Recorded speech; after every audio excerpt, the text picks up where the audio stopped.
Un café pour assurer cette deuxième journée de l'Eurobike. Aujourd'hui, on va voir des grandes marques qui nous sortent des nouveautés, des pépites un peu moins connues, de l'aéro, du light. Il y en aura pour tous les goûts. On est parti.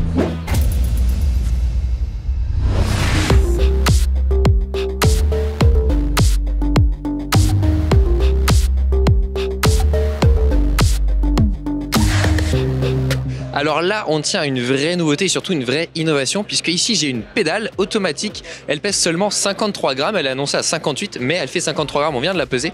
Et c'est un système qui est complètement révolutionnaire et qui n'a rien à voir avec ce que l'on connaît à l'heure actuelle. Déjà, comme vous le voyez, on peut cliquer à 360 degrés, c'est-à-dire qu'on n'a jamais ce problème qu'on peut avoir sur les pédales de route, de se retrouver sur la face qui ne clique pas, ou même, et que du coup on a du mal à réenclencher. Là, où qu'on l'en soit, on va pouvoir enclencher facilement. C'est très solide. Une fois que c'est dessus, bon, j'arrive pas à le faire, mais une fois que c'est dessus, c'est très bien engagé. Et d'autres choses qui sont très intéressantes, c'est qu'on va pouvoir régler, vous le voyez ici, le Q-Factor. Et ça fonctionne très simplement. On dévisse si on a des petites bagues d'1 mm que l'on va mettre d'un côté ou de l'autre, selon si on va avoir les pieds plus ou moins écartés. Donc ça peut aussi rattraper certaines manivelles qui sont plus larges et aussi convenir beaucoup mieux pour certains bike fitting sans avoir à changer toute la pédale. Donc ça, c'est très intéressant. À noter aussi que la cale est en aluminium et que du coup elle est extrêmement durable. Celle-ci a plus de 2000 km, elle ne présente aucun signe d'usure. Et autre chose qui est vraiment intéressante, c'est que l'on peut régler de 0 à 20 degrés la liberté angulaire avec encore une fois la même cale, c'est-à-dire qu'avec un seul système, on va pouvoir régler toutes les dimensions du jeu et ainsi avoir un système de pédale très durable et aussi très personnalisable. Et les meilleurs produits ne se trouvent pas toujours où on les attend. On est sur le stand Giant, on sait qu'il regorge de choses très intéressantes, mais c'est la gamme pour enfants qu'ils viennent de lancer, la Giant Sick, qui nous intéresse parce qu'il y a plusieurs choses intéressantes à voir dessus. Déjà, les vélos sont très beaux et reprennent les codes couleurs de vélos pour les grands, mais surtout, on retrouve ici une transmission électronique, le nouveau groupe Microshift, donc c'est pas mal parce que c'est un groupe qu'on voit assez peu et qui propose des poignées très ergonomiques et donc une entrée dans le monde de l'électronique pour les enfants. Mais ce vélo viendra également avec une paire de pneus route et aussi directement lors de la commande avec une paire de pneus gravel, ce qui permet d'avoir acheté un vélo pour deux pratiques. Et ça, quand on sait que les enfants grandissent très vite, ça peut être intéressant. Et petit détail qui me plaît beaucoup, ce sont des manivelles de 130 mm. Ça, c'est un coup à ce que je vole le pédalier aux enfants. Deda nous propose beaucoup d'innovations, notamment sur les prolongateurs, avec des prolongateurs extrêmement aérodynamiques de série que l'on retrouvera notamment chez les coureurs de l'équipe Decathlon AG2R La Mondiale. Et ici, on a une innovation qui mettra d'accord Max et moi, puisqu'on a un adaptateur pour mettre ces prolongateurs sur le cintre de route classique, mais ce sont des prolongateurs extrêmement aérodynamiques. Et donc ce combo peut convenir à énormément de monde, que ce soit pour faire du contre-la-montre de manière occasionnelle ou de la plus longue distance pour profiter de l'ergonomie et du confort de ce produit. Votre vélo est trop lourd ou peut-être que c'est votre pied qui est trop faible. Partool, notre partenaire, présente ici un nouveau produit, un pied qui peut supporter jusqu'à 54 kg, donc suffisant pour des gros vélos électriques, voire même des petits cargo bikes, et surtout qui nous facilite la vie avec une manivelle. On peut également utiliser une perceuse qui va venir se mettre à la place de la manivelle, si vraiment on est très fainéant ou très malin, c'est selon. Et l'avantage de ce pied, c'est qu'il est aussi modulable, c'est-à-dire qu'il peut soit être utilisé comme ici avec les roulettes et les pieds classiques, soit être directement vissé dans le sol ou dans une plaque en métal un peu solide. Et celui-ci également prend beaucoup moins de place que les pieds précédemment ou par exemple que les pieds électriques. Donc ça peut être pas mal si vous voulez prendre soin de votre tout nouveau vélo électrique. Sur le stand de Victoria, on trouve des pneus, ça c'est pas un scoop, mais on trouve aussi de très beaux vélos, comme par exemple le vélo de Pauline Ferrand-Prévot, et c'est celui qu'elle a utilisé pour gagner Paris-Roubaix cette année. Et ça c'est intéressant, il y a encore la poussière dessus. Et donc on voit qu'elle a utilisé des Victoria Corsa Pro, pas les contrôles, les pros de road, donc elle n'a pas eu besoin de la protection à la crevaison supplémentaire, en 32 de largeur. On sait que cette gamme va jusqu'à 34, mais elle a utilisé seulement les 32 avec le système Grava, et c'est la première fois que je le vois en vrai. Le vélo est vraiment dans son jus, donc ça c'est quand même intéressant. On voit également sur la potence qu'elle avait finalement seulement quelques infos, donc elle devait parfaitement connaître et le parcours et son plan de nutrition. C'est un petit peu à l'encontre de ce qu'on voit plutôt dernièrement avec des très longues fiches d'infos. Donc voilà, le vélo qui a gagné Paris-Roubaix Femmes cette année, équipées en Victoria Pro, pas contrôle. On vous les avait annoncées lors du Rock d'Azur l'an passé, elles sont sorties, les nouvelles Vision Metron RS, donc le modèle très haut de gamme de la marque américaine. L'augmentation de prix est sensible, mais celle de la performance également, parce que l'on retrouve des moyeux en carbone, des jantes plus larges à l'extérieur mais également à l'intérieur, avec une largeur interne de 23 mm qui sera optimisée pour des pneus donc plus larges. On retrouve également le nouveau moyeu qui est présent ici avec un taux d'engagement supérieur et qui permet une meilleure réactivité. Évidemment, tout ça dans un point beaucoup plus contenu et une rigidité améliorée. Ces roues équipent notamment les splendides Bianchi de l'équipe Arkea. L'Italie sait faire de très belles choses, mais aussi des choses très innovantes. On se retrouve ici avec la toute nouvelle selle de chrono de chez Prologo, une selle qui a été développée en étroite collaboration avec les coureurs de la Visma Lease a Bike.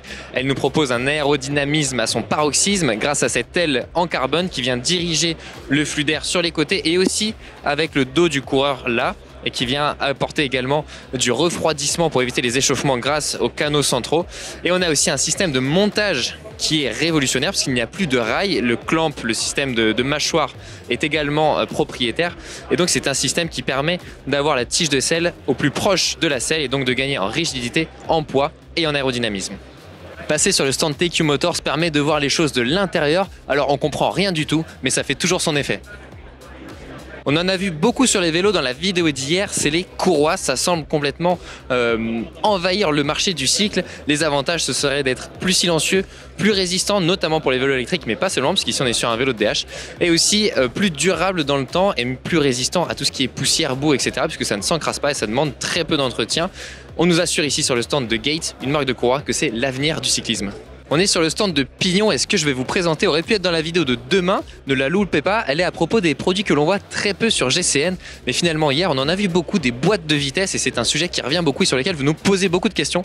On ne peut pas dire qu'on a eu beaucoup de réponses, mais par contre, des fois on nous demande pourquoi les boîtes de vitesse ne sont pas plus implantées sur les vélos, notamment les vélos de route et les vélos de route musculaires, et on a ici un élément de réponse parce qu'on voit tous les engrenages et tout ce qui est nécessaire pour avoir un système qui fonctionne, et donc à l'heure actuelle c'est pas possible de mettre ça sur un vélo de route. Par contre sur des vélos électriques ça fonctionne apparemment très bien, ça permet des changements de vitesse extrêmement fluides, d'adapter les modes de conduite un petit peu comme sur une voiture avec des modes éco, normaux et puis un petit peu plus sport. Et donc on voit ici tous les engrenages nécessaires. Ne comptez pas sur moi pour vous détailler quelle pièce sert à quoi, je sais simplement qu'il y a le moteur au bout et la boîte de vitesse elle-même ici, et que le résultat ça donne quelque chose comme ça, et apparemment nous dit-on quelque chose de très fluide et de très agréable à rouler. J'en aurais tourné des manivelles aujourd'hui, mais j'ai pu essayer cette boîte de vitesse finalement alors à la main et sur une configuration assez sportive finalement, puisqu'on voit ici une poignée très route. Et ce qu'on le remarque, c'est que en fait, le passage de vitesse se fait de manière 100% fluide. On peut continuer à pédaler, à forcer normalement pendant qu'on change de vitesse. Donc ça, c'est quand même très intéressant. On peut évidemment pédaler aussi à l'arrière assez facilement. On comprend mieux l'intérêt que peut avoir un tel système de pouvoir changer ses braquets de manière extrêmement fluide sans jamais avoir arrêté de pédaler ou à y penser. Simplicité et élégance, c'est les mots-clés pour Aoi Cycling qui nous propose ce vélo 100% fait à la main avec des matériaux nobles, de l'acier, du cuir et du cuivre pour, nous dit-on, être un vrai gentleman sur le vélo. Une magnifique selle Brooks que vous retrouvez ici. Évidemment une transmission sans fil, toujours pour l'élégance et la simplicité. Et on a même une version derrière moi avec des aspects en bois pour encore plus de raffinement. On parle beaucoup d'aéro dans ce salon, mais les amoureux de poids plume vont s'y retrouver sur le stand de Bikeahead Composite. Ici, je vous présente le projet The One, un vélo de cross-country, tenez-vous bien, à 7,7 kg. C'est tout simplement le poids de mon vélo de route. Voilà, donc c'est dit. On a une fabrication 100% en Europe avec évidemment un choix précis de tous les composants. Tout est carbone E-Head composite, à part le pédalier qui est un Gemini, une marque espagnole. Et on a même la chape du dérailleur qui est faite par une marque allemande à Berlin pour gagner encore tous ces fameux grammes. Aucune idée de ce que ça rend sur la route. Par contre, c'est absolument splendide. Le finish également est magnifique. Et 7,7 kg, il y a de quoi voler dans l'école. La chasse au gramme va jusqu'au shifter, c'est absolument minimaliste, je ne savais même pas que ça existait, et également le levier de frein et le cylindre qui est vraiment minuscule. Et sur le stand de Magen, j'ai peut-être trouvé de quoi mettre d'accord tout le monde entre la transmission électrique et la transmission mécanique, puisque la marque nous propose ici un groupe finalement hybride avec une commande qui est électronique, on appuie sur un bouton, mais une transmission et un dérailleur qui eux sont mécaniques. Donc finalement le meilleur des deux mondes, la fluidité, la simplicité d'appuyer sur un bouton avec la praticité et l'entretien d'un dérailleur mécanique.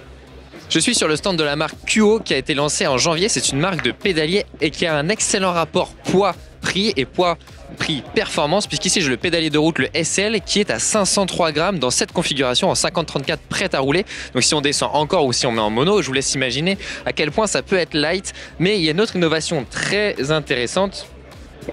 C'est ces manivelles qui montrent tout le savoir-faire de la marque. Ce sont les manivelles de VTT en carbone. C'est extrêmement compliqué de faire des manivelles de VTT et off-road en général en carbone parce qu'elles cassent ici et ici. Et en fait, on a un renfort en Keftex là.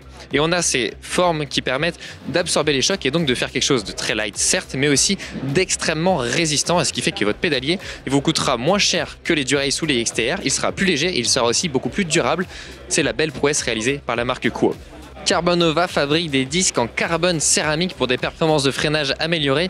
L'expérience ici est bluffante puisque ce qu'on a pu voir, c'est que le disque en métal classique est monté à plus de 420 degrés, dépassant en fait la limite de la caméra thermique.